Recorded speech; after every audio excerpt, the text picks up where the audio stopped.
जय नारायण जय जय नारायण नारायण श्री नारायण जय नारायण जय जय नारायण नारायण श्री नारायण जय नारायण जय जय नारायण नारायण श्री नारायण जय नारायण जय जय नारायण नारायण श्री नारायण जय नारायण श्री नारायण जय नारायण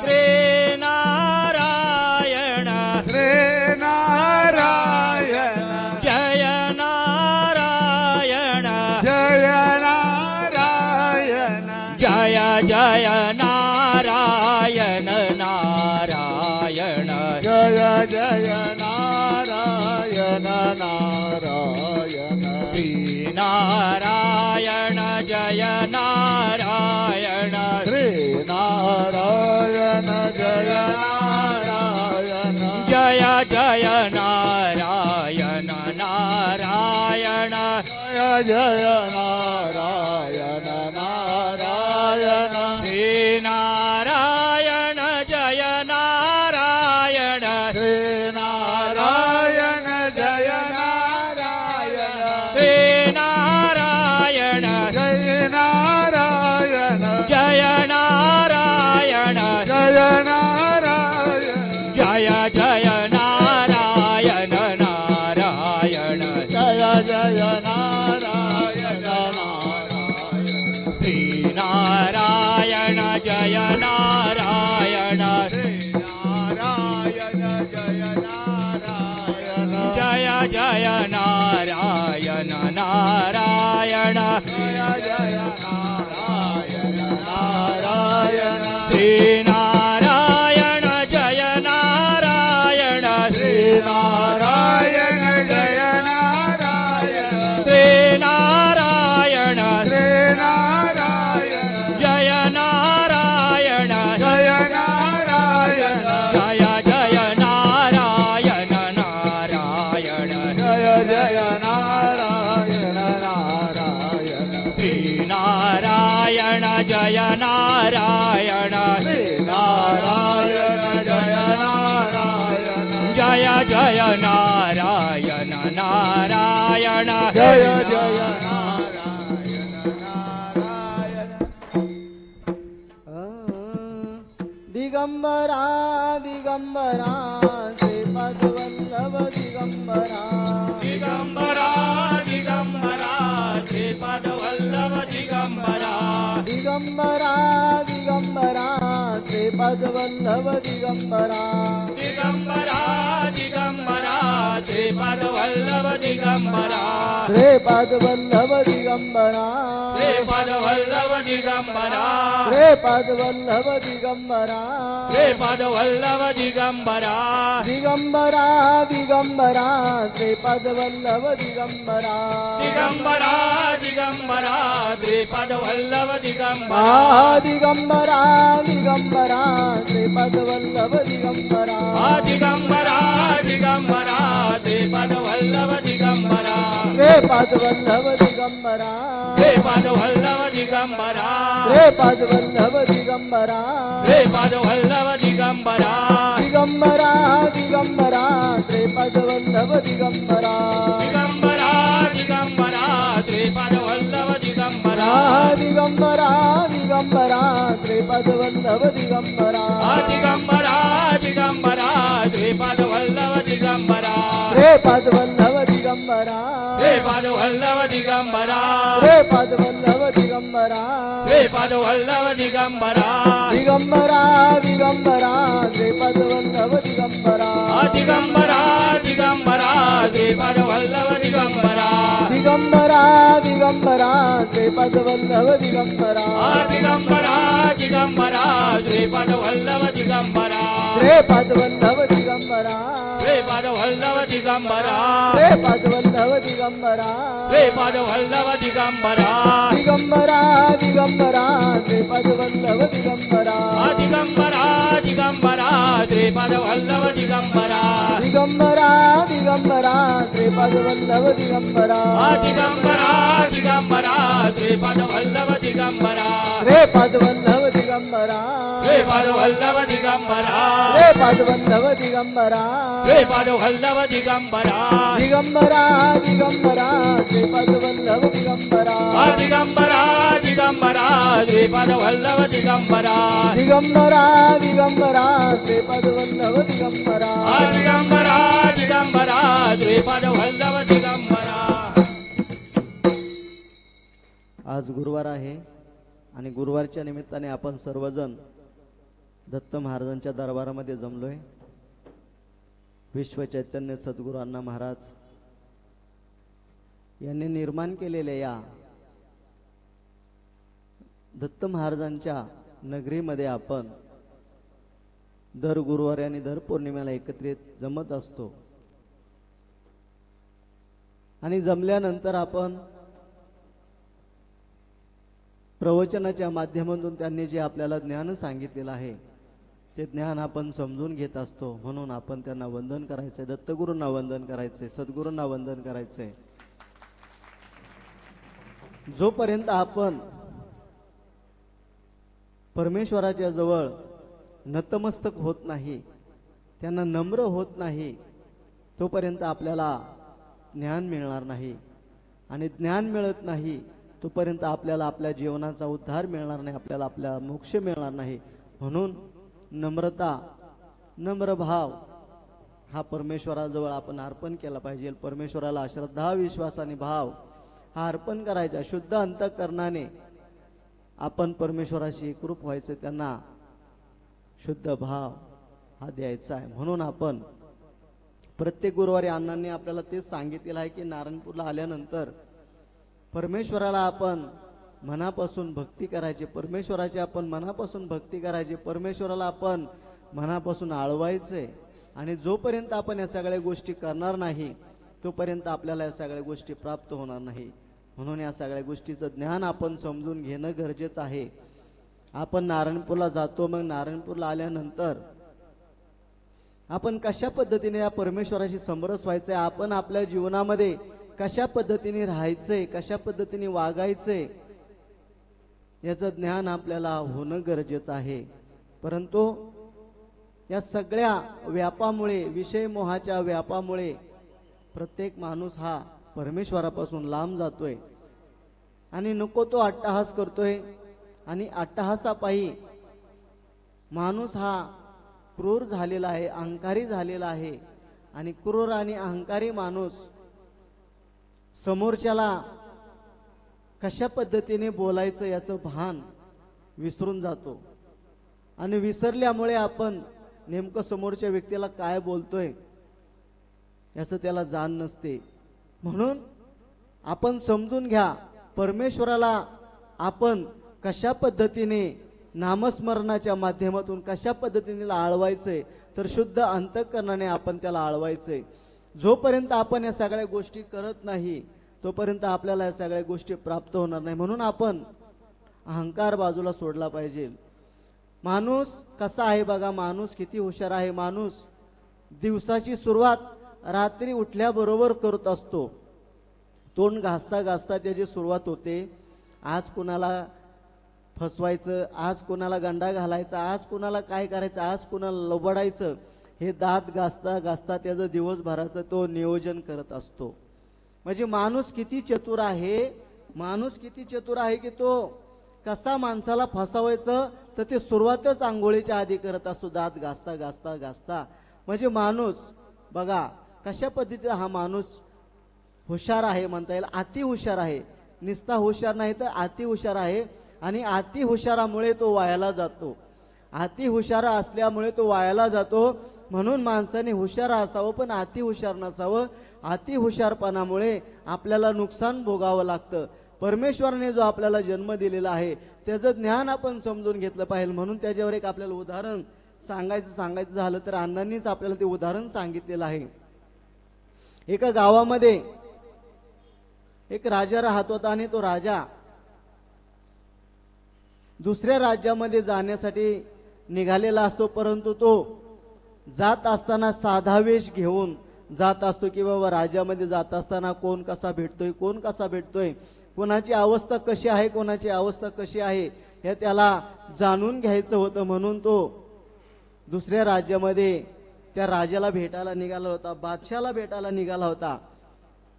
बिरबल आणि बादशाला भेटण्यासाठी तो निघाला होता आणि तो वाटेमध्ये चालताना बरंच अंतर होतं, म्हणून तो सोबत घोडा घेतो आणि तो त्याचा वेश एकदम साधा करतो की बाबा जेणेकरून त्याला कोण ओळखणार नाही असा तो वेश धारण करतो आणि घोड्यावर बसतो आणि तो चालत चाललेला असतो.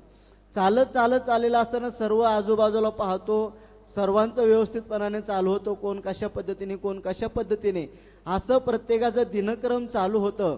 चालता एक अपंग माणूस तो रस्त्याच्या बाजूला होता, ज्या मार्गाने हा राजा चालला होता, आणि त्या मार्गावर एक अपंग माणूस उभा राहिला होता आणि तो येईल त्याला हात करत होता की मला बा पुढच्या राज्यामध्ये सोडायचंय, पुढच्या गावाला सोडा, म्हणून तो प्रत्येकाला हात करून बाबा मदत मागत होता, मदतीची याचना करत होता, परंतु कोण त्याला मदत करत नव्हतं. आणि हा सर्व प्रकार त्या घोड्यावर बसलेल्या राजाने पाहिला आणि त्या राजाला दया आली आणि दया आल्याबरोबर तो राजा त्याच्या जवळ गेला आणि त्याने विचारलं की काय तुमची अडचण आहे. त्यावेळेस तो सांगतो की मला पलीकडच्या गावामध्ये जायचंय.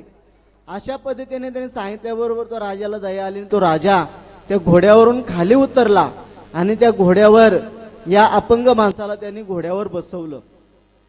अपंग माणसाला घोड्यावर बसलो आणि घोड्याचे लगाम धरून तो घोडा पुढे चालू लागला आणि हा वर घोड्यावर माणूस बसलेला होता. तर हा प्रवास करता तो त्याच्या ठिकाणाला पोचला. दुसऱ्या राज्यामध्ये पोचल्याबरोबर हा राजा म्हणला की बाबा आता उतर, तू आता घोड्यावरून उतर, तुला ज्या ठिकाणी जायचं त्या ठिकाणी सोडलेलं आहे, तुला जिकडे जायचं तू जाऊ शकतो, तू घोडा आता खाली कर. असं बोलल्याबरोबर तो म्हणतो तू मला सांगणारा कोण, मी या घोड्याचा मालक आहे, तू मला सांगणारा कोण, मी तुला नोकर म्हणून या ठिकाणी आणलेला आहे, म्हणून तू मला सांगणारा कोण. असं बोलल्याबरोबर तो राजा थोडासा नाराज झाला आणि त्यांच्यामध्ये वादविवाद सुरू झाले. आणि हा वादविवाद बाकीच्या लोकांनी पाहिला आणि त्या बादशहापर्यंत हा वादविवादाचा चर्चेचा विषय गेला. आणि बादशहाजवळ हा विषय गेल्यानंतर बादशाने हा सगळ्या दोघांचा विषय समजून घेतला की बाबा हा जो साध्या विषयामध्ये जो राजा होता, तो राजाने सांगितलं की बाबा हा अपंग आहे, याला चालता येत नाही, म्हणून याला मी सहकार्य केले, परंतु आज तो उलटलाय आणि तो म्हणतोय की हा घोडा माझा आहे, मी काही घोडा देणार नाही. अशा पद्धतीने त्या दोघांचा वाद सुरू झाल्यानंतर आणि हा शेतकरी म्हणला की बाबा हा घोडा माझा आहे, हा घोडा कुणाचा आहे याचा शोध घेण्यासाठी त्यांनी बिरबलाला बोलवलं. बिरबलाला बोलवल्यानंतर दोघांचं त्यांनी मन समजून घेतलं. हा म्हणू लागला घोडा माझा आहे आणि तो अपंग माणूस पण म्हणू लागला की घोडा माझा आहे. दोघांचं म्हणणं त्या बिरबलाने समजून घेतलं आणि बिरबलाने त्यातून मार्ग काढण्यासाठी त्यांना सांगितलं की ठीक आहे, दोघांचंही म्हणणं बरोबर आहे, तुम्ही आजच्या दिवस हा विषय थांबूया, उद्या सकाळ सांगतो की घोडा कोणाचा आहे. म्हणून त्या माणसाला उतरवल्याने ते घोडा, ते राजाचे जे बाकीचे घोडे होते त्या घोड्यांच्या तबेल्यामध्ये या घोड्याला त्या ठिकाणी त्याने रात्रभर नेऊन बांधलं. या घोड्याला त्याने त्या राजाच्या जे तबेला होता त्या तबेल्यामध्ये त्यांनी नेऊन बांधलं आणि दुसऱ्या दिवशी सकाळी त्या दोघांनाही त्या ठिकाणी त्याने बोलवलं आणि सांगितलं की ज्याचा घोडा आहे त्यांनी त्याचा घोडा ओळखायचा आहे आणि घेऊन जायचा आहे. अशा पद्धतीने त्यांनी सांगितल्याबरोबर त्यांनी पहिल्यांदा त्या अपंग माणसाला सांगितलं की तू तुझा घोडा आहे तर तू घोडा ओळख कुठं आहे. पण शेवटी हा एकच दिवसासाठी त्या घोड्यावर बसला होता, म्हणून त्याला त्या घोड्याची एवढी माहिती नसल्यामुळे त्याने अंदाजपंचे दुसऱ्या कुठल्या तरी एका घोड्यावर हात केला आणि त्याला सांगितलं की हा घोडा माझा आहे. तसं म्हणल्याबरोबर ठीक आहे, बिरबलाने सांगितलं ठीक आहे. मग या दुसऱ्या माणसाला बोलवलं आणि त्याने सांगितलं की बाबा तुझा कुठं घोडा असेल तर तो ओळख. आता शेवटी हा तो मालकच होता ना, त्याच्यामुळे तो घोडा कशा पद्धतीने आहे, कोणता घोडा आहे हा बरोबर त्याने ओळखला आणि तो घोड्याजवळ गेला आणि घोड्याजवळ गेल्यानंतर त्याने बरोबर त्या घोड्याच्या पाठीवरून हात फिरवल्याबरोबर तो घोडा त्याच्या जवळ आला आणि जवळ आल्यानंतर त्याने सांगितलं की हा माझा घोडा आहे. अशा पद्धतीने त्यावेळेस सांगितलं की बिरबलाने की या माणसाचाच हा घोडा आहे, हा माणूस खोटं बोलतोय. अशा पद्धतीने त्या खोटं बोलणाऱ्या माणसाला राजाने लगेच दंड केला आणि त्याला त्या पद्धतीने शिक्षा दिली. या उदाहरणाच्या माध्यमातून आपल्याला काय समजून घ्यायचंय? उदाहरण संपलं, परंतु त्या माध्यमातून काही वेळासाठी तो अपंग माणूस त्या घोड्यावर बसला आणि त्या घोड्याला तो मालक बनू लागला. काय झालं? थोड्या वेळासाठी तो त्या घोड्यावर बसला आणि तो घोड्याला मालक समजू लागला. त्याच पद्धतीने आणि तो राजा होता, तो मालक असून त्याला त्याने नोकर केलं. त्याच पद्धतीने आपल्या सुद्धा देहाचा जो मालक आहे तो कोण आहे? परमेश्वर आहे. आणि जो आतमध्ये बसलेला आहे तो कोण आहे? घोडा आहे. आणि त्या देहावर तो काय करतोय? मालकी दाखवतोय. म्हणजे काय समजून घ्यातला भाग? काय समजून घ्यायचा यातला भाग? की आपण या देहाला काय समजतोय? आपला आहे म्हणतोय. जसा तो त्या घोड्यावर बसलेला तो म्हणतो की हा घोडा माझा आहे, तसंच आपल्या अंतःकरणामध्ये जो आहे त्याला आपण मालक समजतोय, परंतु याचा खरा मालक कोण आहे? परमेश्वर आहे. परंतु आपण त्यालाच खोटं समजतोय आणि आपणच त्याला पुढं पुढं फिरवतो की तू इकडे घेऊन जा, तू तिकडे घेऊन जा, हे पाहिजे ते पाहिजे. आपण त्या मालकालाच आपण नोकर बनवले आणि आपण क्षणासाठी त्या घोड्यावर बसलोय आणि आपणच त्याला मालक समजतोय. हे गोष्ट आपण समजून घ्यायचं की आपण क्षणभंगूर आहोत. आपण क्षणासाठी ते देह आपण धारण केलेला आहे. आपण त्याचे मालक नाही, मालक तो परमेश्वर आहे. परंतु आपणच खोटेपणाने आपण त्याला मालक समजतोय. आपण खोटेपणाने त्याला मालक समजतोय आणि जो खरा मालक आहे त्याला आपण आळ घेतोय. म्हणून यातून आपल्याला काय शिकायचे? थोडंसं जड जाते, मला पण सांगायला जड जाते आणि तुम्हाला पण ऐकून घ्यायला जड जाते. अशातला महत्वाचा भाग आहे. म्हणून समजून घ्या की आपण क्षणासाठी या देह धारण केलेला आहे, हा बदलणार आहोत. हा देह कायमस्वरूपी नाही, आज ना उद्या आपल्याला तो बदलावा लागणार आहे. परंतु जो आतमध्ये जो आहे परमेश्वर, जो रूपमध्ये आहे, तर तो सत्य आहे ना, आणि त्याचा मालक तो परमेश्वर आहे ना. त्या घोड्याचा मालक परमेश्वर आहे, म्हणजे आपल्या आत्म्याचा मालक तो परमेश्वर आहे. म्हणून आपण त्याला मालक म्हणू नये. आपल्याला ज्या कारणासाठी त्याने उपयोग करायचा त्या कारणासाठी उपयोग करायचा आहे की बाबा इथून पलीकडे जाण्यासाठी आपण त्याचा उपयोग करा. पण आपण त्याला मालक म्हणून त्याला बसू नका. मालक म्हणून जर आपण त्याला बघितलं तर आपल्याला नुकसान होणार आहे. म्हणून आपण तेवढ्यापुरता आपल्याला त्याचा उपयोग करून घ्यायचा आहे आणि आपला हेतू साध्य करायचा आहे. आपल्याला काय करायचं आहे? आपल्याला हेतू साध्य करायचा आहे. त्याचा हेतू त्याने साध्य केला होता, परंतु त्याला मोह झाल्यामुळे तो त्याला मालक म्हणू लागला आणि त्या ठिकाणी त्याला शासन शिक्षा भोगावी लागली. त्याच पद्धतीने आपण सुद्धा या देहाला आपण अखंड कशा पद्धतीने त्याला समजून घ्यायचं की देहाला आपण समजून घेतो की हा माझाच आहे, परंतु हा तुझा कुठपर्यंत आहे? जोपर्यंत तो मालक आपल्याला देतोय तोपर्यंत आपल्याला आहे. ज्यावेळेस आपल्याकडून मालक काढून घेणार आहे त्यावेळेस त्याला द्यावंच लागणार आहे. म्हणून आपण खोटं मालक होऊ नये. आपल्याला जे कर्तव्य आहे ते कर्तव्य आपल्याला पार पाडायचे. म्हणून परमेश्वराने जो आपल्याला जन्म दिलेला आहे त्या जन्माचा हेतू आपल्याला समजून घ्यायचा आहे की माणसाने माणसाच्या जीवनामध्ये येऊनच माणसाच्या जीवनाचा उद्धार करून घ्यायचा आहे. हा मूळ हेतू आहे. हा मूळ हेतू आपण समजून घ्यायचा आहे. मालक व्हायला जायचं नाही. ज्यावेळेस आपण मालक व्हायला जाऊ त्यावेळेस आपल्याला सगळं नुकसान होणार आहे. म्हणून या सगळ्या गोष्टी समजून घ्यायच्या की आपल्याला क्षणासाठी हा परमेश्वराने देह दिलेला आहे. तर देहामध्ये आपल्याला आनंद घ्यायचा, सुख समाधान घ्यायचंय आणि त्या आनंदामध्ये सुख समाधानामध्ये आपल्या जीवनाचं कार्य साध्य करायचंय. 84 लक्ष योनीनंतर हा आपल्याला माणसाचा जन्म परमेश्वराने दिलेला आहे. याची जाण आणि याची भान आपल्याला सतत राहणं गरजेचं आहे. ज्याचं जाण आणि भान राहील तो त्याच्या ठिकाणाला पोचल्याशिवाय कदापि राहणार नाही. म्हणून या सगळ्या गोष्टी आपण समजून घ्यायच्यात, जाणून घ्यायच्यात. मनाच्या अंतःकरणापासून समजून घ्या. या देहाला असंच फुकट वायाला घालू नका आणि त्याला जड सुद्धा करू नका. त्याला हलकं ठेवा आणि हलकं ठेवलं तरच आपल्याला आपल्या ध्येयापर्यंत पोहोचता येणार आहे. म्हणून आपण समजून घ्यायचे की सगळ्यात असा सगळ्या गोष्टी करा, पण तू ज्या गोष्टीतून आपण बाजूला सुद्धा झालं पाहिजे. किती दिवस एखाद्या गोष्टीला आपण पकडून धरायचंय याचंही आपल्याला ज्ञान असणं गरजेचं आहे. एखादा लहान माणूस असतो, एखादा मुलगा, तो शेवटच्या क्षणापर्यंत सगळ्या गोष्टी करत असतो, पण त्याला समजत नाही की आपल्याला कुठं थांबायचंय, कुठं थांबून आपल्याला काय करायचंय याचं गणित तो विसरून गेलेला असतो. आणि या संसाराच्या राडगाडीमध्ये अडकल्यामुळे रिटायर माणूस रिटायर होतो. काय होतो? रिटायर माणूस रिटायर होतो. रिटायर म्हणजे काय होतो? तो रिमोट होतो आणि पुन्हा चालायला लागतो आणि पुन्हा चालवून एक दिवस उघडून फुटून संपून जातो. परंतु ज्या वेळेस आपल्याला या रिटायर झालो त्यावेळेस आपण परमेश्वराच्या नामामध्ये आपला अखंड वेळ देणं गरजेचं आहे. आणि जोपर्यंत आपण परमेश्वराच्या नामामध्ये आपला अखंड वेळ देत नाही तोपर्यंत आपल्याला या देहाचा उद्धार होणार नाही. म्हणून या सगळ्या गोष्टी समजून घ्या. आपल्याला क्षणाक्षणाला परमेश्वराची सेवा करायची, क्षणाक्षणाला परमेश्वराचं नामस्मरण करायचंय. दत्त महाराजांचं नामस्मरण करा, अण्णांचं नामस्मरण करा, जे काही तुम्हाला वाटेल त्या देवतांचं नामस्मरण करा, पण नामस्मरण करा. नामस्मरणाशिवाय आपल्या जीवनाला मोक्ष मिळणार नाही, आपल्या जीवनाचा उद्धार होणार नाही. म्हणून सतत नामस्मरणामध्ये राहा. इतरांना दोष काढत बसू नका, इतरांचं काय काढत बसू नका. आपल्याला फक्त आपल्या स्वतःच्या जीवनाचा हेतू साध्य करा.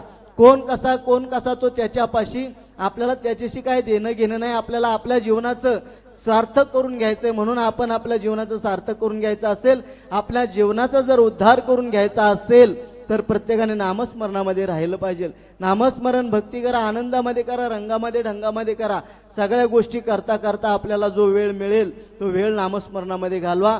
म्हणजे आपल्या जीवनाचं कल्याण झाल्याशिवाय कदापि राहणार नाही. असा यातला भाग महत्वाचा समजून घ्या आणि त्या पद्धतीने आपल्या जीवनाची वाटचाल करा. आज योगायोगाने नेमकं छत्रपती संभाजी महाराजांचा जयंती आहे. म्हणून या राजाने सुद्धा या राष्ट्रासाठी, या देशासाठी त्यांनी त्याचं बलिदान केलं. हे सुद्धा आपल्याला जाण समजून घ्यायची की सर्व ऐश्वर त्यांच्या जवळ होतं, परंतु त्यांना त्यांच्या जीवनाचा हेतू साध्य करायचा होता. त्यांचं कार्य जे अडचणीत आहे, जे रंजलेले आहेत, जे गांजलेले आहेत, ते शोषित आहेत, त्यांचं संरक्षण करण्यासाठी परमेश्वराने त्यांना जन्माला घातलं होतं आणि त्यांनी त्यांचं कार्य केलं. म्हणून आजही आपण त्यांचं नाव घेतोय, आजही आपण गौरवाने त्यांचं नाव उच्चारतोय. छत्रपती शिवाजींचं नाव उच्चार करतोय, संभाजी महाराजांचं नाव उच्चारतोय, थोर संतांचं नाव उच्चारण करतोय. आपलं तेच ध्येय आपण सुद्धा ते घेतलं पाहिजे की आपण त्या थोर व्यक्तीने जे कार्य केलेलं आहे ते सुद्धा आपल्याला जेवढं जमलं आपण तेवढं करणं गरजेचं आहे. 100% नाही जमलं तरी हरकत नाही, परंतु त्या दिशेने तरी चालण्याची आपली भूमिका असणं गरजेचं आहे. म्हणून या सगळ्या गोष्टी समजून घ्या. माणसाच्या जन्माला असंच वायाला घालू नका. काहीतरी चीज त्या परमेश्वराचं नामस्मरण करत राहा आणि त्याला वायाला न जाता, परमेश्वराला दुःख होईल असं न करता चांगल्या गोष्टी आपण सतत करणं गरजेचं आहे. वाईट गोष्टीचा त्याग केला पाहिजे. सतत चांगल्या गोष्टी आपल्याकडून घडणे हे परमेश्वराची सेवा आहे. आणि जे वाईट जर आपण करत असेल तर ते परमेश्वराला आपण दुःख देतोय. म्हणून आपण समजून घ्या की सतत आपण चांगले विचार ठेवणं गरजेचं आहे. आपला आहार चांगला असला पाहिजे, आपले विचार चांगले पाहिजेत, आपलं वागणं चांगलं पाहिजे. आपला शुद्ध आहार जर असेल तर आहाराच्या माध्यमातून आपले विचार सुद्धा चांगले होत असतात. म्हणून आपण प्रत्येक जण गुरुवारी येत आहे, तर सर्वजण नारायणपूरला नाही आले तरी चालेल. कुटुंबातील एकच सदस्य नारायणपूरला आलं तरी चालेल, पण कुटुंबामध्ये पूर्ण नारायणपूरचं वातावरण असणं गरजेचं आहे. नारायणपूरचं वातावरण म्हणजे शुद्ध शाकाहार असणं गरजेचं आहे आणि बाकीच्या कुठल्या भानगडीत पडायचं नाही. आपलं नारायणपूर, दत्त महाराजांची सेवा, घर, प्रपंच या पलीकडे काही करत बसू नका.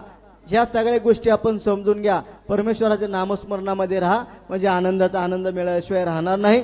असातला भाग समजून घ्या आणि त्या पद्धतीने आपल्या जीवनाची वाटचाल करा. आता आजच्या या गुरुवारचं अन्नदान श्री कानिफ माणिक मुरादे, राहणार कोंढापुरी, तालुका शिरूर, जिल्हा पुणे. आणि दुसरं जे अन्नदान केलेलं आहे ते राजेंद्र दीपक चंद अगरवाल, राहणार कोंढवा, पुणे यांनी आजच्या गुरुवारचं अन्नदान केलेलं आहे. तरी या दोनही कुटुंबांना दत्त महाराज सुखाने समृद्धी असा टाळ्या वाजवून आशीर्वाद देत सर्वांनी.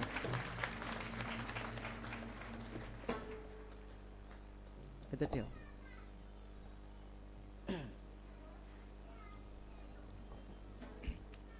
श्रीपाद वल्लभ श्री गुरुदेव दत्त. श्रीपाद वल्लभ श्री गुरुदेव दत्त. श्रीपाद वल्लभ श्री गुरुदेव दत्त. श्रीपाद वल्लभ श्री गुरुदेव दत्त. श्रीपाद वल्लभ श्री गुरुदेव दत्त. श्रीपाद वल्लभ श्री गुरुदेव दत्त. श्रीपाद वल्लभ श्री गुरुदेव दत्त. श्रीपाद वल्लभ श्री गुरुदेव दत्त. तरी आजचे जे अन्नदाते आहेत मुरादे आणि अग्रवाल यांना पुन्हा एकदा टाळ्या वाजवून आशीर्वाद द्यायचा आहे. आपली पुढची जी पौर्णिमा आहे ती पुढची पौर्णिमा आहे ती अधिक पौर्णिमा आहे. अधिक ज्येष्ठ पौर्णिमा त्याचा वार आहे रविवार आणि तारीख आहे 31/5/2026. या दिवशी अधिक पौर्णिमा आहे म्हणजे रविवार पासून अधिक महिना चालू होतोय आपला. रविवारच ना, रविवारच चालू होतोय ना. 17 तारीख हा मग आता बघा अधिक महिना चालू झालाय. हा ते म्हणते जावायला बोलून घ्या, जावायला जेवायला घाला म्हणते धोंड. तर ते भाग आपण पुढच्या गुरुवारी समजून सांगू. पण रविवार पासून अधिक महिना सुरू होतोय. मलमास चालू होते याचं सर्वांनी नोंद घ्या आणि त्या पद्धतीने आता सर्वांनी भजनासाठी सज्ज राहा.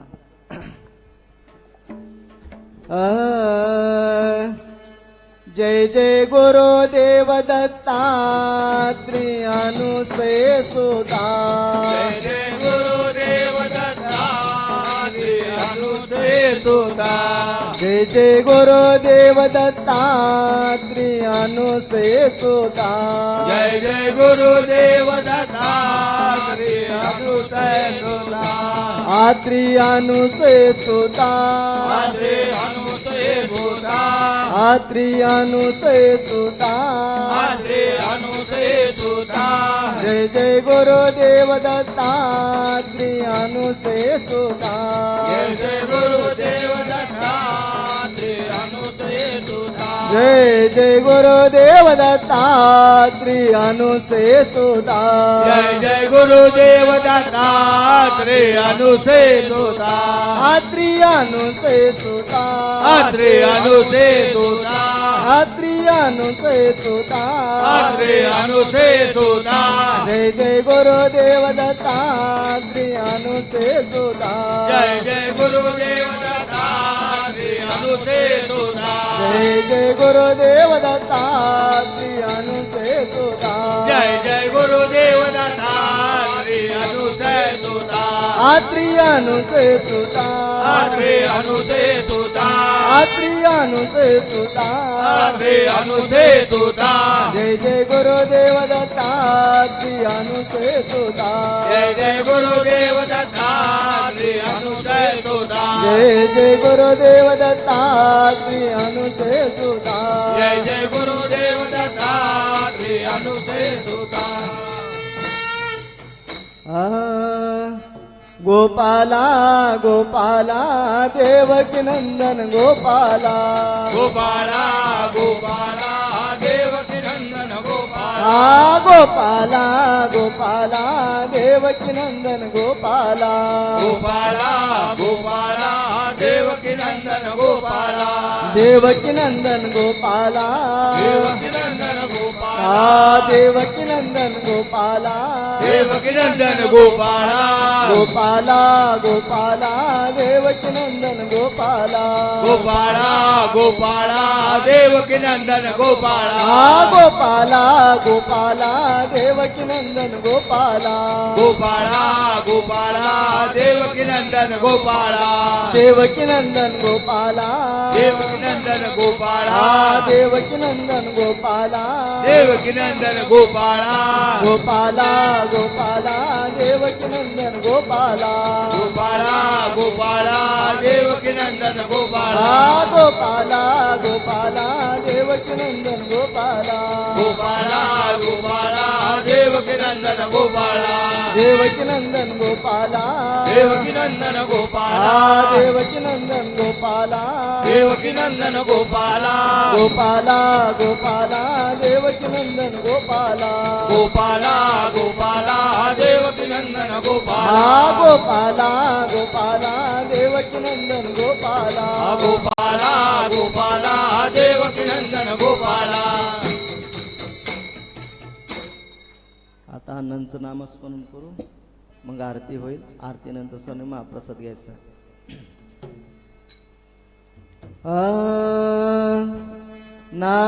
नारायण नारायण श्री गुरु नारायण नारायण नारायण नारायण नारायण हे गुरु नारायण नारायण नारायण नारायण नारायण श्री गुरु नारायण नारायण नारायण नारायण नारायण जय गुरु नारायण नारायण नारायण श्री गुरु नारायण नारायण नारायण श्री गुरु नारायण नारायण नारायण श्री गुरु नारायण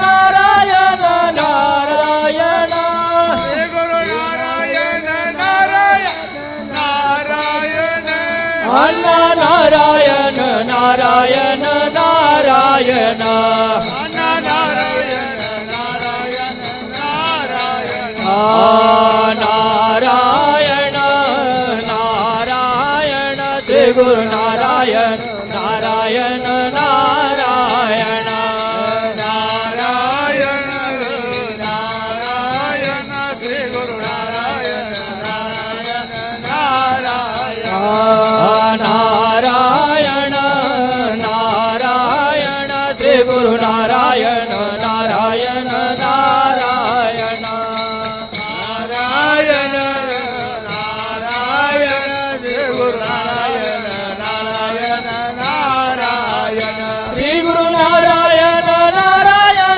गुरु नारायण नारायण नारायण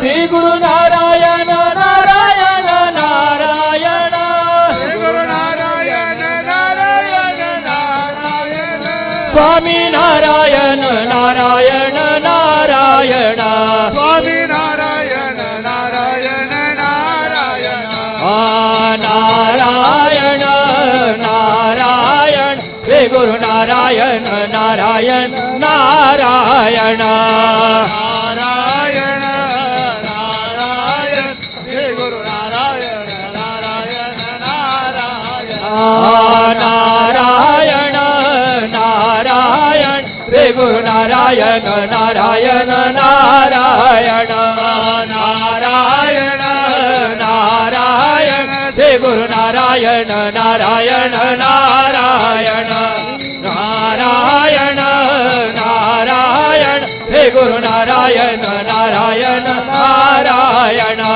नारायण नारायण श्री गुरु नारायण नारायण नारायण नारायण नारायण श्री गुरु नारायण नारायण नारायण नारायण नारायण श्री गुरु नारायण नारायण नारायण नारायण नारायण श्री गुरु नारायण नारायण नारायण नारायण नारायण श्री गुरु नारायण नारायण नारायण. सर्वांनी एकदा हात वर करायचे. गुरुदेव दत्त गुरुदेव दत्त गुरुदेव दत्त गुरुदेव दत्त गुरुदेव दत्त गुरुदेव दत्त विश्व चैतन्य सद्गुरु नारायण महाराज की जय. विश्व चैतन्य सद्गुरु नारायण महाराज की जय. सद्गुरु श्री टेंबे स्वामी महाराज की जय. सर्वांना आशीर्वाद आहे दत्त महाराजांच्या वतीने अण्णांच्या वतीने सर्वांनी सुखी राहा समाधानी राहा आनंदी राहा आनंद करता करता परमेश्वराचं नामस्मरण करा या सगळ्या गोष्टी समजून घ्या आणि आता आरती होईल आरती झाल्यानंतर सर्वांनी माधवगिरी महाप्रसाद घ्यायचा आहे भस्मदर्शनाच्या रांगेतून भस्मदर्शन घेण्यासाठी यायचंय आवाज मोठा हॅलो हॅलो हॅलो थोडा वाढ हॅलो द्या बे ओम गुरुरा ब्रह्मा गुरुरा विष्णू गुरुरा देव महेश्वरा गुरुरा साक्षात परब्रह्मा तस्मै गुरवे नमः सुख करता दुःख हरता वार्ता विघ्नाचे निर्वे पुरवे प्रेम कृपा जयांचे सर्वांगी सुंदर वटी शेंदुराचे कंठे जळके माळ मुक्ता फळांचे जय देव जय मंगल मूर्ती हो श्री मंगल मूर्ती दर्शन मात्रे मन कामना पुरते जय देव रत्न खचित परा तुझ गौरे कुमरा चंदनाचे ओटे कुमकुम केशरा हिरे जडित मुकुट शोभतो बरा रुणझुन तेनु पुरे चरणी घागर्या जय जय मंगल मूर्ती हो श्री मंगल मूर्ती दर्शन मात्रे मन कामना पुरते जय देव लंबोदर पीतांबर फणीवर बंधना सरळ सोंड वक्र तोंड त्रिनयना दास रामाचा वाट पावे सजना संकटे पावावे निर्वाणी रक्षावे गुरुवर वंदना जय देव जय मंगल मूर्ती हो श्री मंगल मूर्ती दर्शन माते मन कामना पुरते जय देव युगे 28 विटेवारे उभा वामांगे रखुमाये दिस दिव्य शोभा पुंडलिका भेटे परब्रह्म लेगा चरणी वाहे भेमा उद्धरे जगा जय देव जय पांडुरंगा रुक्माई वल्लभा राहेचा वल्लभा पावे ज्वलभा जय देव तुळशी माळा गळा कर ठेवणी कटे कासे पेतांबर कस्तुरी लल्लाटे देव सुरवर नित्ये भेटे गरुड हनुमंत पुढे उभे राहते जय देव जय पांडुरंगा रुक्माई वल्लभा राहेचा वल्लभा पावे ज्वलभा जय देव कन्या वेणू नागन क्षेत्रपाळा सुवर्णाचे कमळे वनमाला गळा राये रखुमाबाई राणी सकळा ओवाळे तो राजा विठोबा सावळा जय देव जय पांडुरंगा रुक्माई वल्लभा राहेचा वल्लभ पावे ज्वलभा जय देव ओवाळू आरता कुरवंडा येते चंद्रभागे माझे सोडून आदेते दिंड्या पताका वैष्णवनाथाचे पंढारेचा महिमा द्वारकेचा महिमा वर्णावा केते जय देव जय पांडुरंगा रुक्माई वल्लभा राईचा वल्लभा भावे ज्वलभा जय देव आषाढी कार्तिके भक्त जन येते ओ साधू संत येते चंद्रभागे मध्ये स्नान जे करते दर्शन हेळा माझे कै होय मुक्ती केशवाचे नाम देव माधवाचे नाम देव भावे ओवाती जय देव जय पांडुरंगा रुक्माई वल्लभा राईचा वल्लभा भावे ज्वलभा जय देव नवतवते विक्राळ ब्रह्मांडे माळा विषय कंठ काळा त्रिनेत्री गाळा लावण्य सुंदर मस्ताके भाळा तेथून या जळ निर्मळ वाहे जुळजुळा जय देव जय शंकरा हो स्वामी शंकरा आरती ओ वाळू भावार्थे ओ वाळू तुझपुरपुर गावरा जय देव आकरपूर गवळा भोळा नैनी विचाळा अर्धांगे पार्वती सुमनांच्या माळा विभूतीचे उधळा चितकंठ निळा आयचा शंकर शोभे ओ मावेल्हाळा जय देव जय शिव शंकरा हो स्वामी शंकरा आरती ओ वाळू भावार्ती ओ वाळू तुझपुरपुर गावरा जय देव देवा दैत्य सागर मंथन पै केले रामाचे अवचे काल लुटेले हे तो आसुरपणे प्राशान केले निळकंठ नाम प्रसिद्ध झाले जय देव जय शिव शंकरा हो स्वामी शंकरा आरती ओ वाळू भावार्ती ओ वाळ तुझपुरपुर गावरा जय देव व्याघ्रांबर फणीवरधर सुंदर मदनारे पंचानन मनमोहन मुनजन सुखकारे शतकोटीचे बीज वाचे उच्चारे रघुकुल तिलक रामदास अंकारे जय देव जय शिव शंकरा हो स्वामी शंकरा आरती ओ वाळू भावार्ती ओ वाळू तुझपुरपुर गावरा जय देव दुर्गे दुर्गत भारे तुझविन संसारे अनाथनाथे अंबे करुणा विस्तारे वारे वारे जन्म मरणाते वारे हारे पडलो आता संकट निवारे जय देवी महिषासुरमर्दिनी सुरवरेश्वर वरदे तारक संजीवनी जय देवी त्रिभुवनी भुवन पाहता तू जैसे नाही चारे श्रमले परंतु न बोले काहे साहे वाद करता पडलो प्रवाहे ते तो भक्ता लागे पावसी लवलाहे जय देवी महिषासुरमर्दिनी सुरवरेश्वर वरदे तारक संजीवनी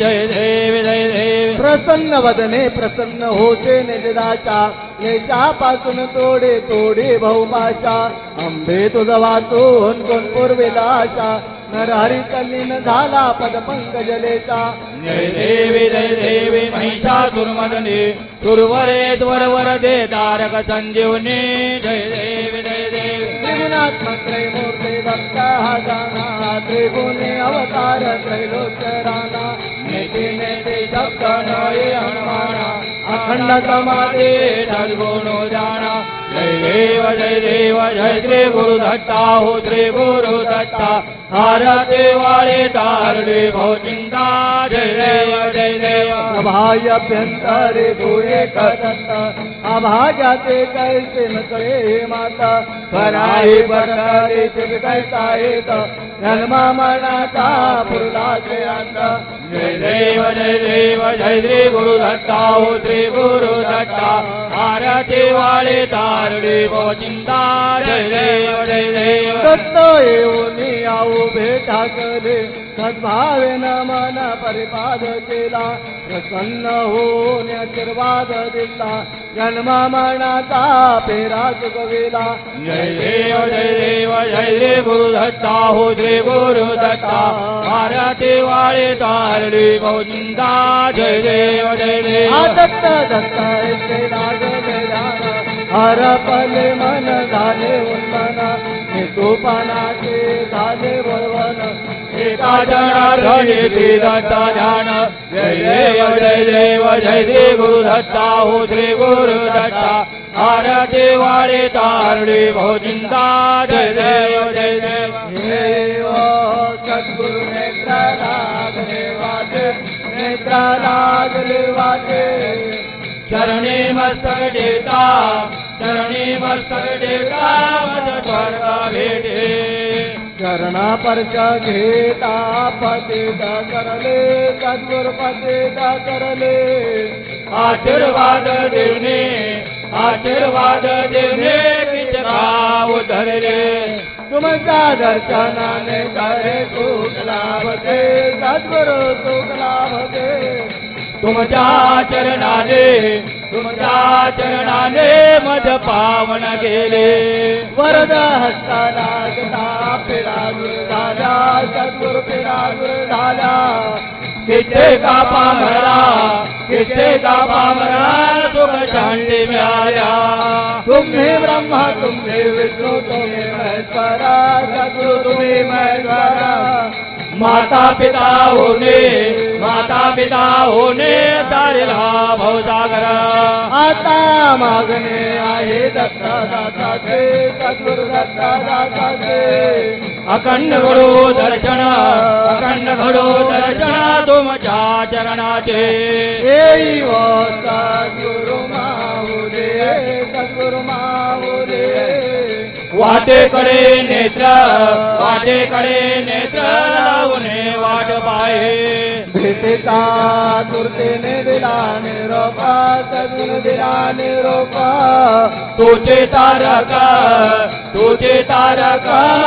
माया बापा नेसला पितांबरा भस्मचा पाळा सद्गुरु भस्मचा पाळा शांतीचा सागर गळा रुद्राक्ष माळा तुमचे नियम वाटे दीपवाळे सद्गुरु वाटे दीपवाळे दत्तदास नारायणदास आरती वाळे हे गती नित्यावा तुमच्या टाया सद्गुरु तुमच्या टाया कृपा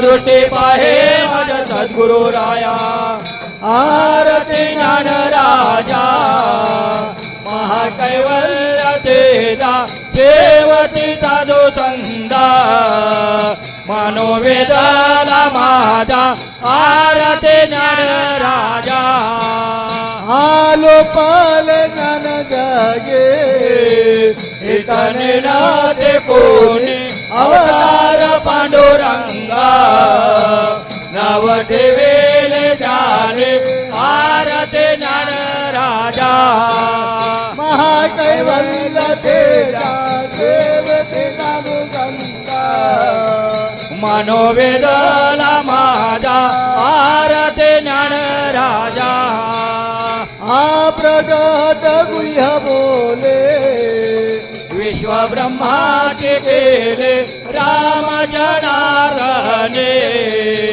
पायी मस्तक ठेविले आरती ज्ञान राजा महाकैवल्य तेजा सेवती साधू संता मनोवेदला माझा आरती ज्ञान राजा आरते तुकारामा स्वामी सद्गुरु रामा सच्चिदानंद मूर्ती पायी दाखवे आमा आरती तुकारामा राघवे सागराचा पाषाण तारेले कैसे तू गोवाने भंगार केले आरती तुकारामा स्वामी सद्गुरु धामा सच्चिदानंद मूर्ती पायी दाखवे आमा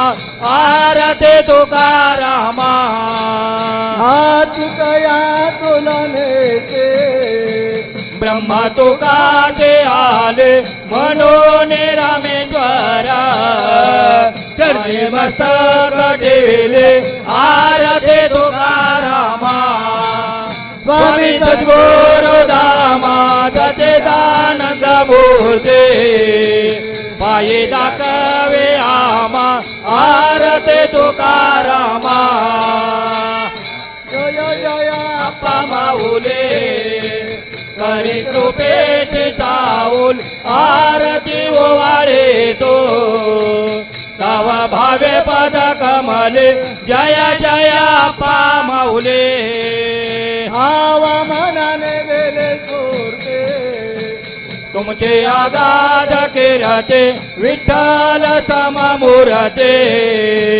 सद्भावे करू आरते जय जय आप्पा माऊले हा सद्गुरु तुम्ही श्रेष्ठा चरणाचे चिताचा सर्वावरे कृपा दृष्ट सर्व पीडा होई नाश जय जय आप्पा माऊले हा कित्येक पामराचे नेले भक्ती मार्गाचे दिव्या दिव्या दृष्टे ताळल्या पापराचे जय जय आप्पा माऊले हा हि राज आला विठ्ठल भेटावेला कैसेची आनंदाला कीर्तने रंगवेला जय जय आप्पा माऊले हा एकादशी आषाढेला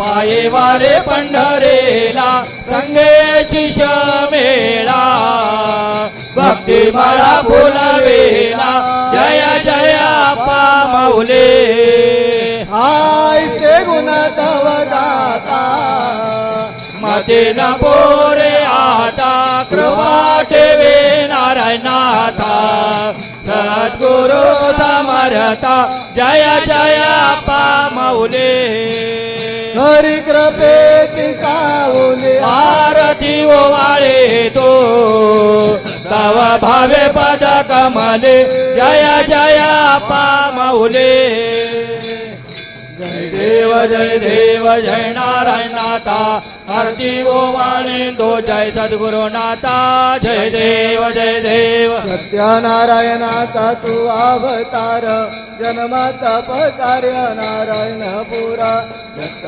संप्रदाय पताका आरती ओवाळे तो जय सद्गुरुनाथा जय देव जय नारायणनाथा आरती ओवाळे तो जय सद्गुरुनाथा जय देव तप केले साक्षी नारायणेश्वर प्रसन्न झाले श्री दत्त दिगंबर आलो शरण तोडे भवपाश आता आरती ओवाळे तो जय सद्गुरुनाथा जय देव जय नारायणनाथा आरती ओवाळे तो जय सद्गुरुनाथा जय देव दत्त गुरु राय आशीर्वाद दिला देव निरिद्धे सिद्धे तुझ घोष वेला विनायक तो भक्ताचा चांदा आरती ओवाळे तो जय सद्गुरुनाथा जय देव जय नारायणनाथा आरती ओवाळे तो जय सद्गुरुनाथा जय देव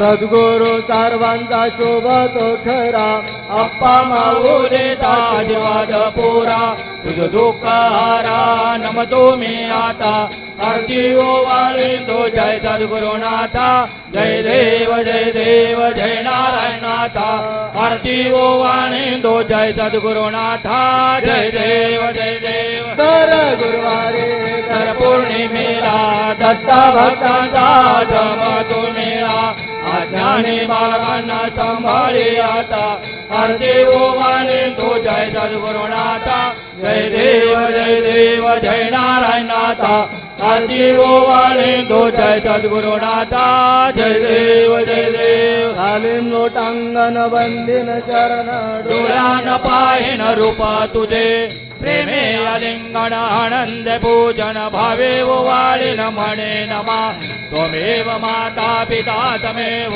त्वमेव बंधु सखा त्वमेव त्वमेव विद्या त्वमेव त्वमेव सर्वं मम देवते कायेन वाचा मनसेन्द्रियर्वा बुद्धात्मना वा प्रकृतितो वा करोमि यज्ञं सकलपरस्मै नारायणाय समर्पयामि अच्युतं केशवं राम नारायण कृष्ण दामोदर वासुदेवाय श्रीरामाधवं गोपिका वल्लभं जानकी नायक रामचंद्र हरे राम राम राम हरे हरे हरे कृष्ण कृष्ण कृष्ण हरे हरे हरे राम राम राम हरे हरे हरे कृष्ण कृष्ण कृष्ण हरे हरे हरे राम राम राम हरे हरे हरे कृष्ण कृष्ण कृष्ण हरे राम राम हरे हरे हरे कृष्ण कृष्ण हरे हरे राम राम हरे हरे हरे कृष्ण कृष्ण हरे हरे राम राम हरे हरे हरे कृष्ण कृष्ण जय जय गुरुदेव दत्ता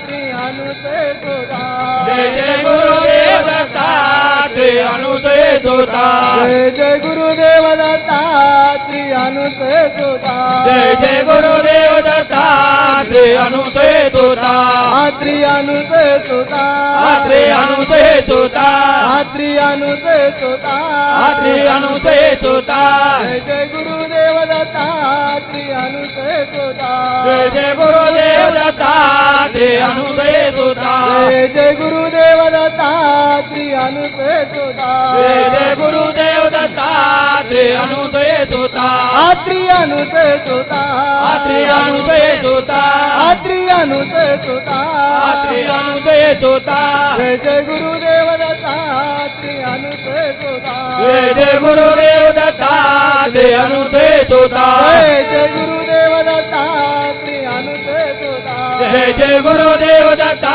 श्री अनुसे तुदा गुरुदेव गुरुदेव दत्त गुरुदेव